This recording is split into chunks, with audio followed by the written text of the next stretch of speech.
A'udzubillahi minasyaitonirrajim. Bismillahirrahmanirrahim. Assalamualaikum warahmatullahi wabarakatuh.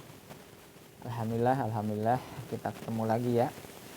Insya Allah pada kesempatan ini saya akan melanjutkan pembacaan daripada buku 60 Sirah Sahabat Rasulullah SAW dari Khalid Muhammad Khalid ya.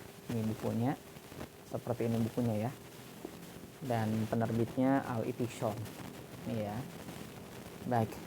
Baik, sebelum kita mulai untuk pembacaan untuk urutan sahabat yang kedua, yaitu sahabat Salman Al-Farisi, langkah lebih baiknya kita sampaikan dulu salawat dan salam senantiasa terlimpahkan, tercurahkan pada junjungan kita, baginda kita, teladan kita, baginda Rasulullah Muhammad SAW, pada keluarganya, sahabatnya, dan semoga sampai kepada kita semua ya. Baik, untuk keberkahan kegiatan ini, mudah-mudahan Allah berikan yang terbaik, jalan yang terbaik untuk kita semua. Mudah-mudahan berikan kesehatan, panjang usia yang berkah, manfaat. Orang tua kita Allah ampuni dosa-dosanya, baik yang ada maupun yang sudah tiada. Dan kita mendapatkan keturunan, Allah ridhoi keturunan kita soleh-solehah. Al-Fatihah. A'udzubillahi minasyaitonirrajim. Bismillahirrahmanirrahim. Alhamdulillahirabbil alamin. Arrahmanirrahim. Maliki yaumiddin. Iyyaka na'budu wa iyyaka nasta'in. Ihdinas siratal mustaqim. Siratal ladzina an'amta 'alaihim ghairil maghdubi 'alaihim waladdallin. Amin ya Allah ya rabbal alamin. Baik, untuk saat ini kami akan membacakan urutan yang kedua dari buku 60 Sirah Sahabat Rasulullah SAW, yaitu sahabat Salman Al-Farisi ya. Ini Salman Al-Farisi. Bismillahirrahmanirrahim. Salman Al-Farisi, pencari kebenaran. Pahlawan kita kali ini datang dari negeri Persia. Dan dari Persia pula lah Islam mendapat penganut yang banyak jumlahnya. Dari mereka muncul tokoh-tokoh tanpa tanding dari sisi keimanan, keilmuan, dan keduniaan. Merupakan satu keistimewaan dan kebesaran Islam, di mana setiap kali Islam memasuki suatu negeri, maka dengan keajaiban luar biasa, banyak keahlian, kemampuan, dan bakat tersalurkan dengan baik. Dari penduduk muslim negeri itu bermunculan para filosof, dokter, ulama fikih, ahli falak, peneliti, dan ahli ilmu pasti. Mereka muncul dari berbagai sudut negeri. Hingga abad-abad pertama Hijriah dipenuhi tokoh-tokoh luar biasa di segala bidang keilmuan dan keahlian. Mereka berasal dari berbagai suku bangsa, namun dari agama yang sama, Islam.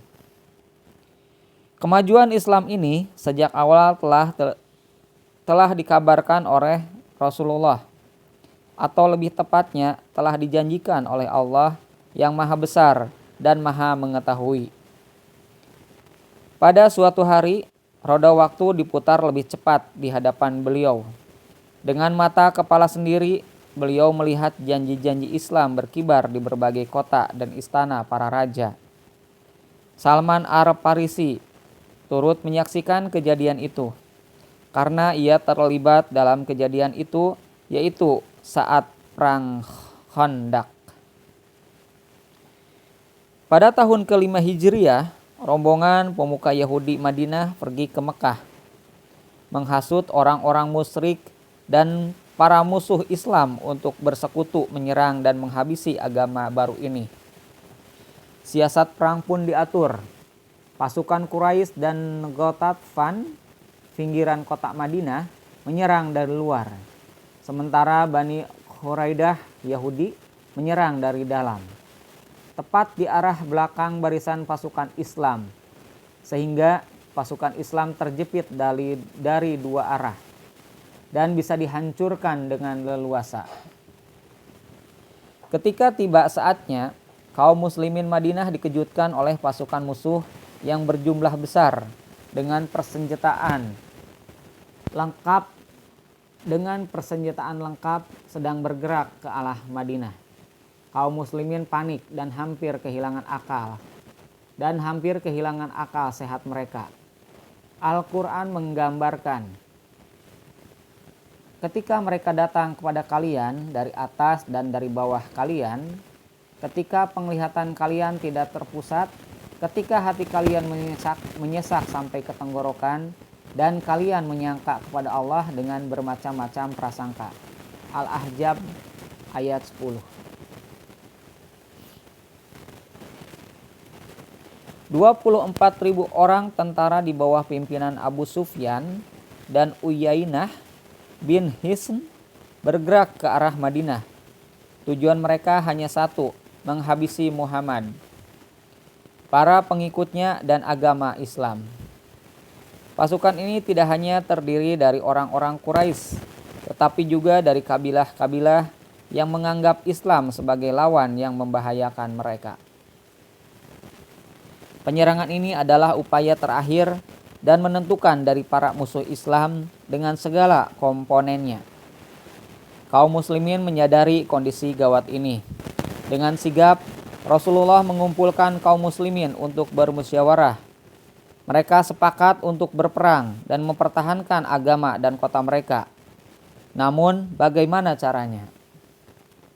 Saat itulah, seorang laki-laki jangkung berambut lebat tampil memberikan usulan. Dialah Salman Al-Farisi, laki-laki yang sangat disayangi dan dihormati Rasulullah. Dia tahu kalau Madinah dikelilingi oleh gunung yang bisa dijadikan dinding perisai pertahanan. Hanya saja ada sudut terbuka yang tidak dikelilingi oleh gunung, sehingga bisa dijadikan jalan masuk pasukan musuh ke Madinah dengan mudah. Di negerinya, Persia, Salman memiliki banyak pengalaman tentang teknik dan strategi perang. Maka ia mengusulkan strategi perang kepada Rasulullah yang belum dikenal oleh orang-orang Arab dalam peperangan mereka selama ini, yaitu menggali parit atau khandak, perlindungan sepanjang sudut terbuka. Hanya Allah yang tahu bagaimana nasib kaum muslimin seandainya mereka tidak menggali parit atas usulan Salman. Bukan main terkejutnya pasukan musuh ketika mendapati parit terbentang di hadapan mereka. Pasukan besar mereka hanya bisa berkemah di luar parit. Sebulan sudah mereka tertahan di kemah mereka dan tidak bisa menerobos masuk ke kota Madinah. Tidak bisa menerobos masuk ke kota Madinah. Hingga pada suatu malam Allah mengirim angin topan yang menerbangkan perkemahan mereka dan memorak-morandakan tentara mereka. Abu Sufyan memerintahkan pasukannya untuk mundur. Mereka pulang dengan penuh kecewa dan putus asa. Pasukan mereka porak-poranda sebelum bertempur dengan kaum muslimin. Sewaktu menggali parit, Salman tidak tinggal diam. Ia ikut menggali tanah berbatu bersama kaum muslimin yang lain. Rasulullah juga tidak ketinggalan. Beliau membawa tembilang memecah bebatuan. Kebetulan di tempat Salman dan teman-temannya terdapat batu besar yang sangat kuat. Tembilang mereka tidak memecah batu itu. Salman adalah orang laki-laki kuat dan tegap.